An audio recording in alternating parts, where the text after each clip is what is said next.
Écoutez, le problème n'est pas à bien négocier. Le problème, c'est des intentions. Je suis pour le dialogue, mais je suis contre le partage du pouvoir. Quelle est cette catégorie des Congolais qui ont fait appel à un libérateur? Un groupe de gens, je m'excuse, ça peut peut-être choquer, mafieux, cupides, voleurs, criminels, terroristes, prennent leurs armes. Écoutez, ces gens sont des terroristes.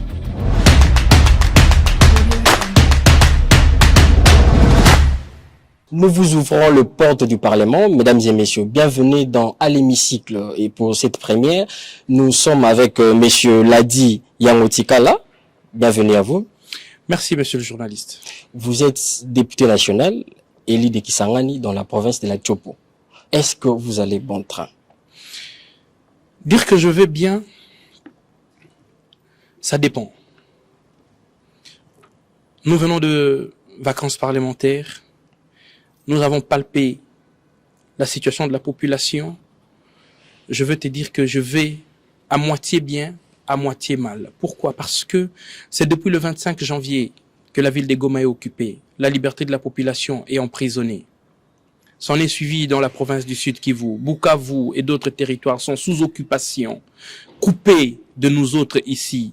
En conséquence, les enfants ne savent pas étudier, le personnel administratif ne savent pas vaquer à leurs occupations, les opérateurs économiques ne savent pas produire de l'argent, les cultivateurs sont terreux dans leur maison. Pourquoi? Parce que il y a de l'insécurité. En gros, je ne veux pas bien parce que la vision telle que le chef de l'État, son Excellence Félix Antoine Tshisekedi, voudrait que le peuple congolais vive en paix chez eux, en train de vaquer librement à leurs occupations, n'est pas encore mise en place.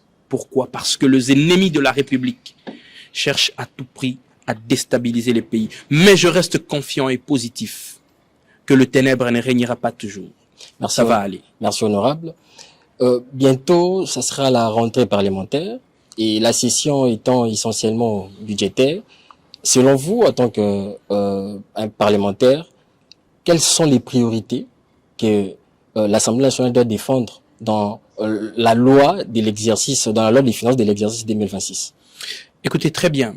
Je pense que tu es Congolais comme moi, tu vis dans ces pays où tout semble être prioritaire. Et il est impossible de pouvoir mettre en application sa politique, réaliser ses rêves lorsqu'on n'a pas de moyens. Pour passer des idées à la concrétisation, il faut avoir le moyen. Et ces moyens ne peuvent être mis en place ou à la disposition de l'exécutif que par l'autorité budgétaire que nous sommes.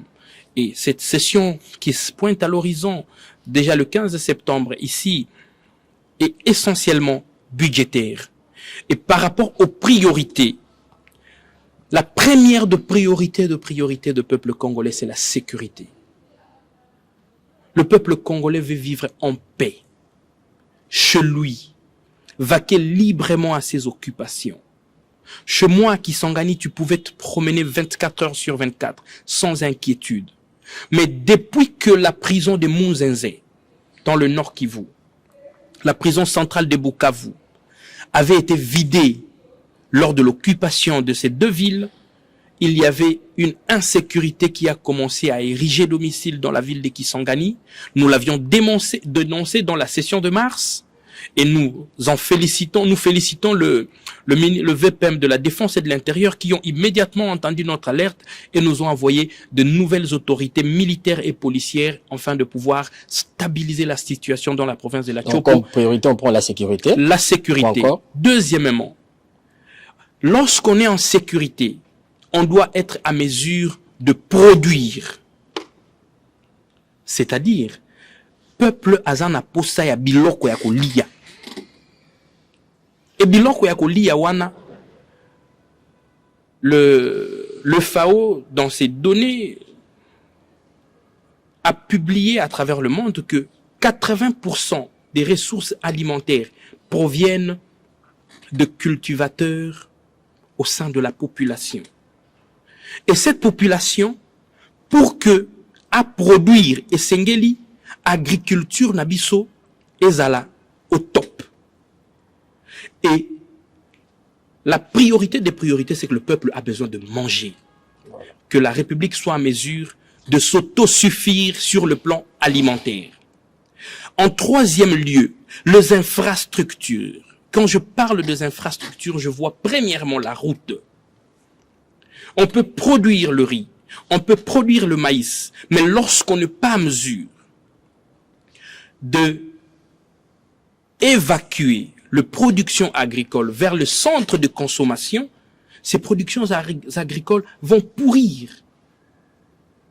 Et du coup, il faut que nous puissions mettre le moyen pour le ministère des Infrastructures, Travaux publics, afin que les routes d'intérêt national, d'intérêt provincial, des dessertes agricoles soient aménagées pour permettre que, une fois la production agricole en place, qu'elle soit évacuée vers le centre de consommation. En troisième lieu, c'est l'éducation. Il est important que l'on se dise de vérité en face. Vous remarquerez que le niveau de la formation de Congolais que nous sommes a baissé. Et le chef de l'État a décrété la gratuité de l'enseignement, qui est mise en application à travers le pays. Et cette gratuité nécessite un renforcement, afin que là où s'applique la gratuité de l'enseignement, que le personnel enseignant, les enseignants soient très bien payés, très bien pris en charge. Au sein des universités, je crois que tu es avec moi ici dans ce pays, le président de la République, Excellence Félix-Antoine Tshisekedi. Il avait commencé, lors de son premier mandat, à doter les professeurs d'université de véhicules.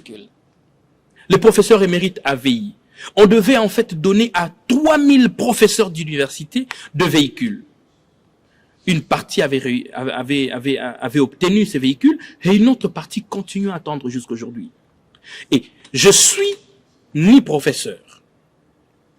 Je suis juste reconnaissant de ce que ces personnes ont fait de nous. Le français que je suis en train de tenir aujourd'hui, c'est parce que j'ai eu une formation à l'école primaire, secondaire. Et en montant à l'université, on m'a appris à réfléchir et à faire de propositions. Il est important que les enseignants de l'université soient très bien payés. Et une fois qu'ils vont être très bien payés, personne ne va envier aller ailleurs. Là, je suis en train d'ouvrir une parenthèse pour parler de la fuite des cerveaux. Le Congo a tout le potentiel, mais comment nous traitons nos savants? En troisième lieu, après l'éducation, il y a la santé.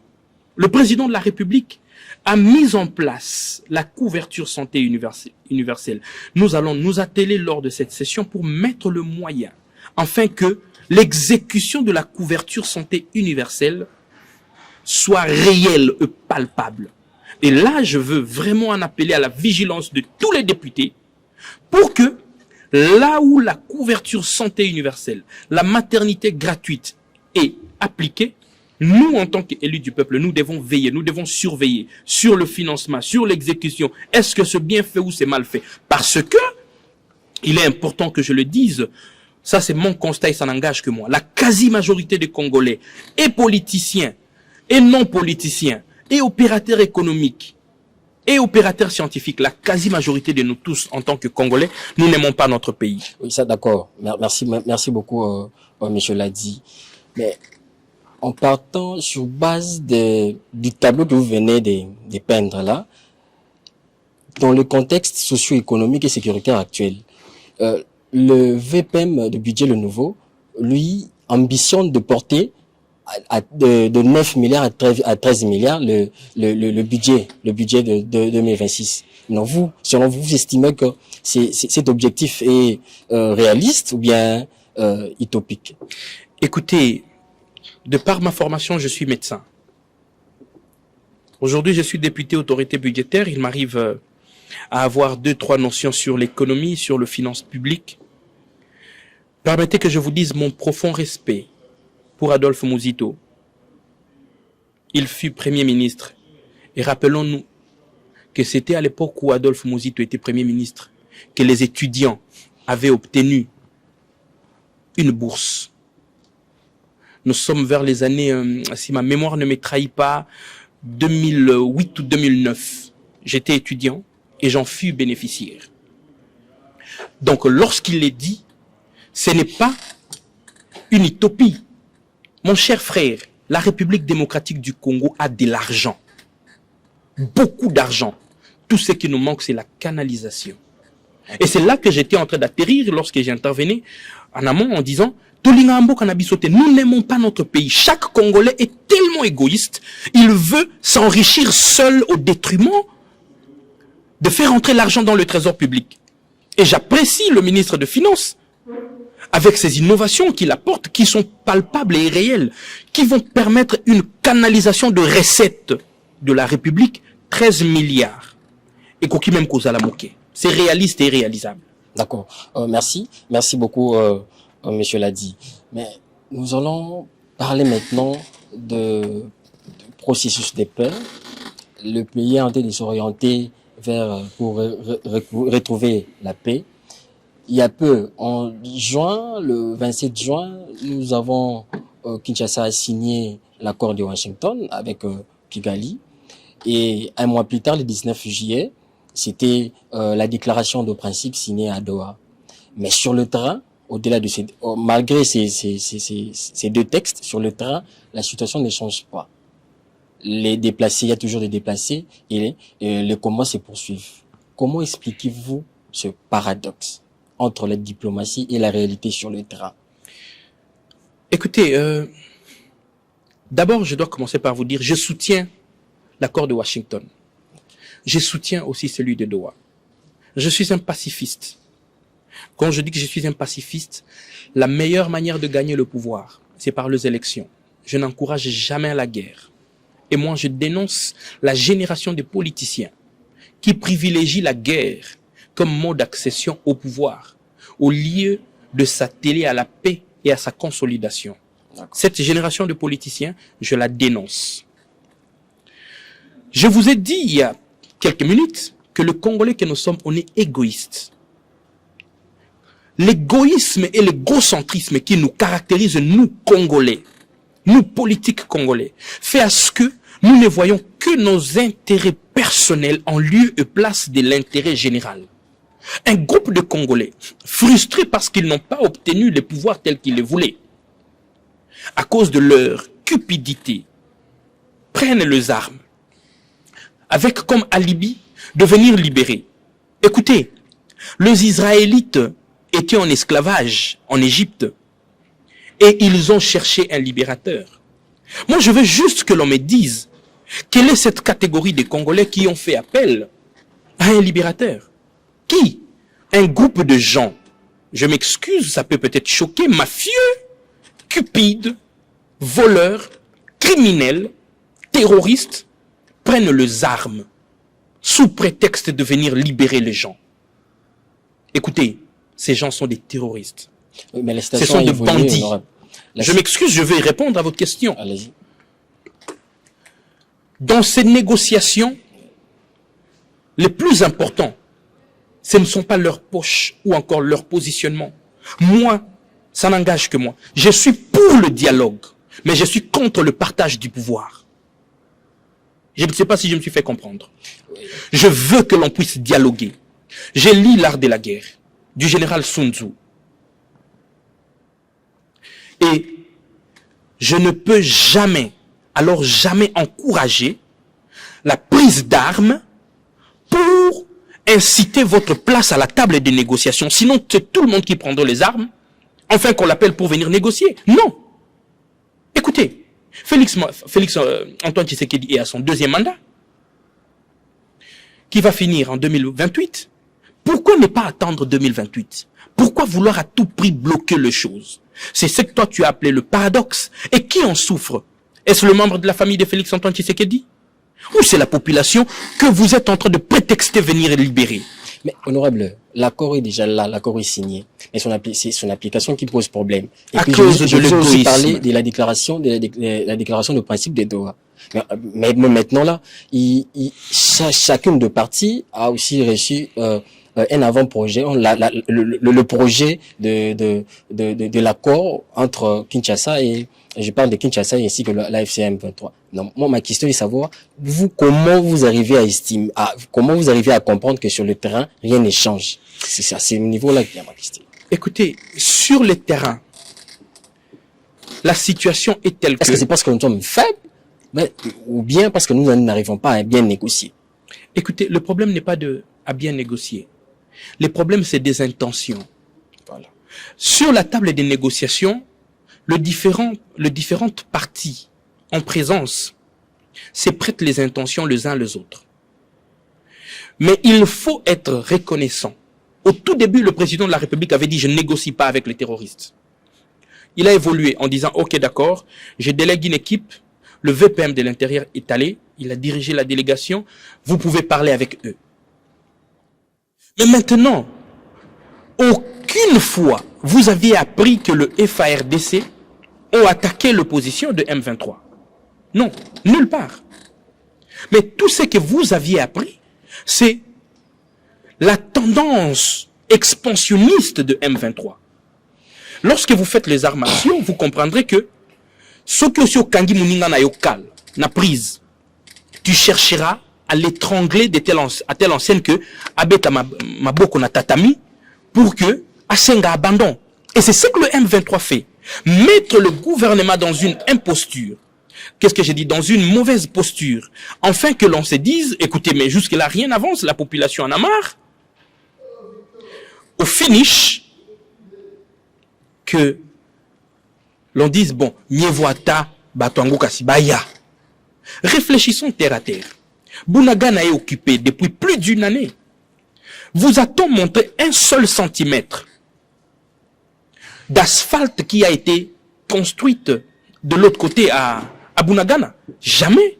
Pourquoi? Parce que ces gens ne voient que leurs intérêts égoïstes. Est-ce qu'ils ont essayé de faire le bilan sur le plan économique?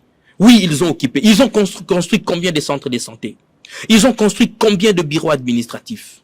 Parce c'est eux qui sont en train d'administrer cette partie. Ils ont nommé des bourgmestres. Ils ont asphalté quoi? Si ce n'est que tuer la population. Écoutez. On vous entend parler, donc vous ne croyez pas à un aboutissement. C'est pas ce que j'ai dit. Pour parler. Il est possible que l'on puisse trouver une solution lorsque le M23 et l'AFC, ok? Mais il ne fait pas la volonté de mon père. Dois-je le considérer comme mon frère? Je ne sais pas si vous êtes en train de comprendre cela. C'est révoltant, c'est énervant. Ils sont imbus d'orgueil à cause de leur appui qui est le Rwanda. Et nous ne devons pas nous voiler la face. Le Rwanda n'est pas seul dans cette bataille. Le Rwanda a de multinationaux derrière. Ces minéraux qu'on est en train d'exploiter depuis l'occupation de Rubaya, de Bunagana, de Nord Kivu, du Sud Kivu, ces minéraux que l'on exploite là-bas, on les consomme où? Au Congo? Même pas non plus au Rwanda. Ce sont ces multinationaux. C'est comme ça que moi j'ai ma position. Je suis pro-russe. J'aime Poutine. Expliquez-vous.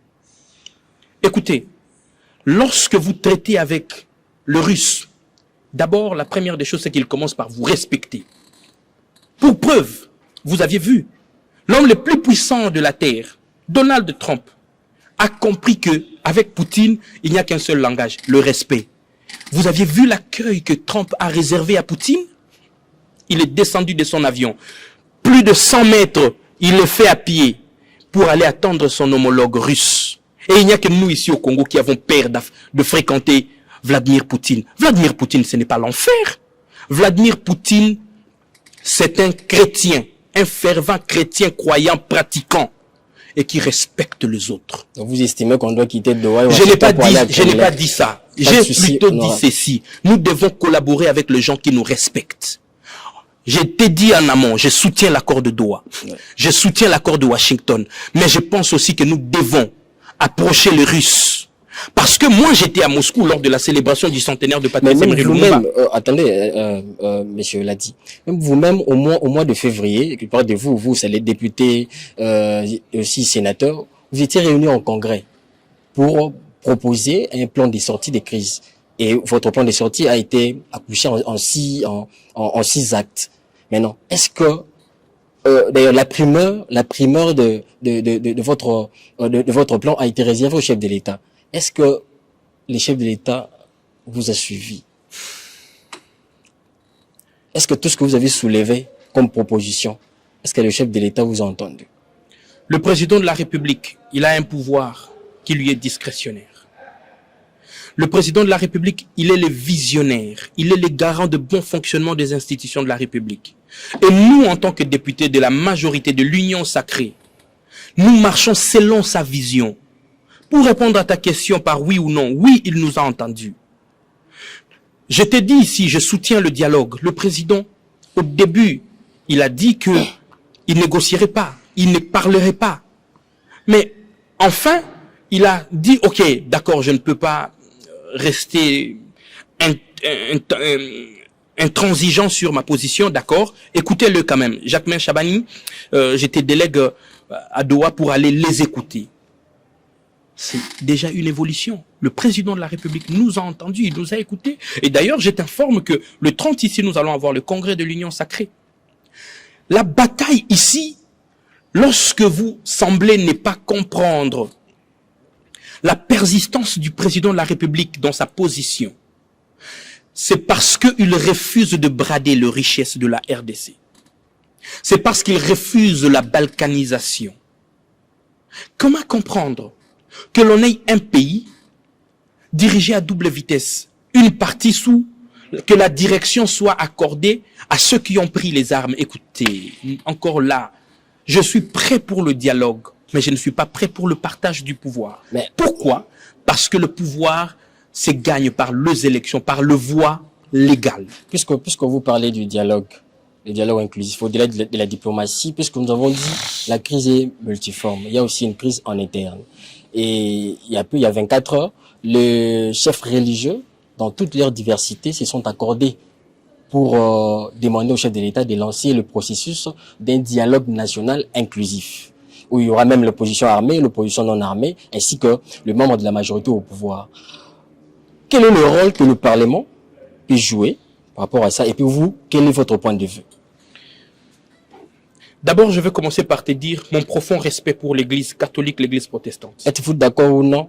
Je suis d'accord. Je te dis, moi, ça n'engage que moi. Allez-y.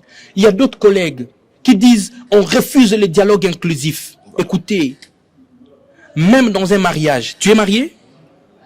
Si tu n'es pas encore marié, laisse-moi te parler de mon expérience. La personne avec qui je me suis chamaillé le plus au monde, c'est mon épouse. Vous pouvez même demander à votre directeur général Jean-Ric. Il vous dira, Moutoua, soit na mingi na vie. C'est son épouse. Mais Babou est nakate. Plus on se chamaille, plus on renforce les liens. Okay. Je suis pour un dialogue inclusif. Ok? Oui. Mais je ne suis pas pour le partage du pouvoir. Expliquez-vous.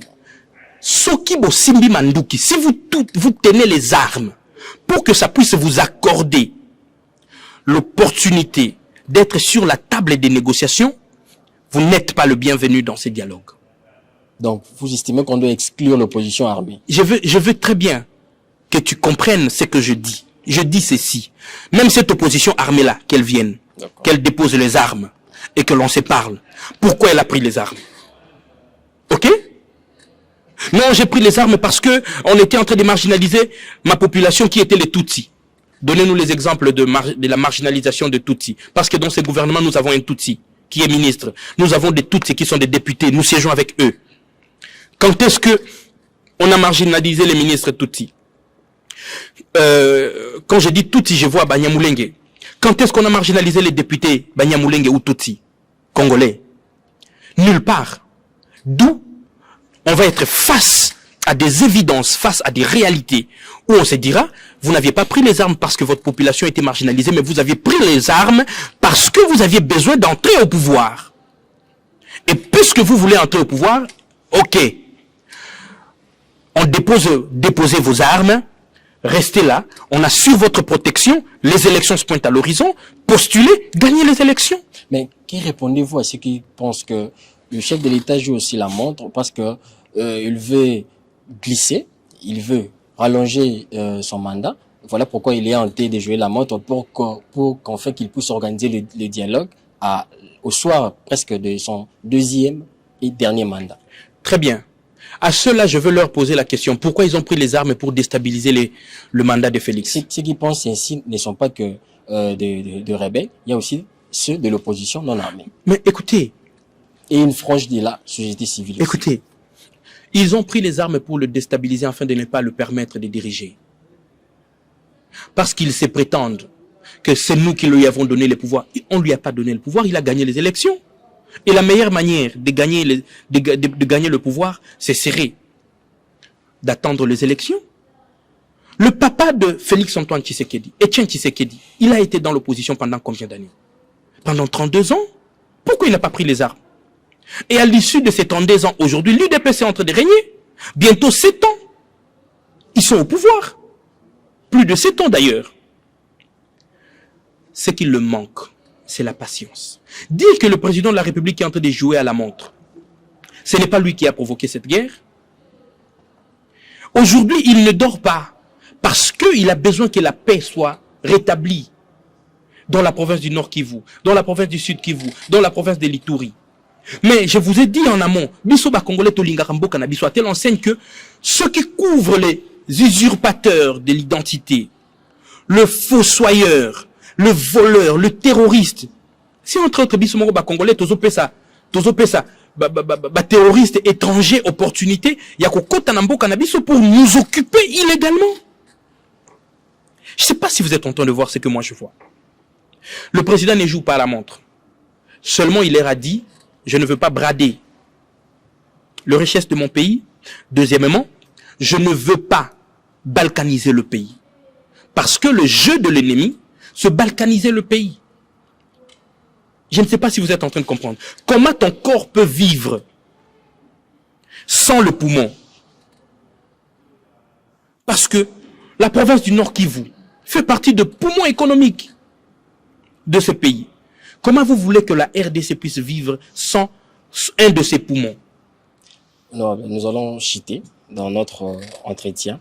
Mais peut-être une dernière question. Vous rentrez de vos vacances parlementaires. Bientôt, c'est la rentrée. Pendant que vous étiez avec votre base, quels sont les problèmes que vous avez rencontrés et vous estimez défendre tout au long de la session qui s'ouvre bientôt? 1. L'insécurité. 2. L'électricité. 3. Les routes des dessertes agricoles et les routes d'intérêt national. Je ne veux pas être ingrat. Je remercie le président de la République et son ministre des Finances qui sont en train de débloquer les fonds pour la construction de plus de 70 km de routes urbaines dans la ville de Kisangani. Mais la route nationale numéro 4, elle devait être asphaltée de Kisangani jusqu'à Kassindi. Ça permettrait, c'est un couloir, c'est une colonne vertébrale de l'économie. Le haricot que l'on mange ici à Kisangani provient de là. Mais parce que la route, elle n'est pas en parfait état. La ville de Kisangani, elle baigne dans un noir sépulcral. C'est comme un enfer. Pourquoi? Parce que l'électricité produite dans toute la ville de plus de 5 millions d'habitants ne représente que à peine 5 mégawatts. Et il y a de ces enfants qui sont nés dans la ville de Kisangani, qui ont commencé à aller à l'école maternelle, qui n'ont jamais vu de l'électricité.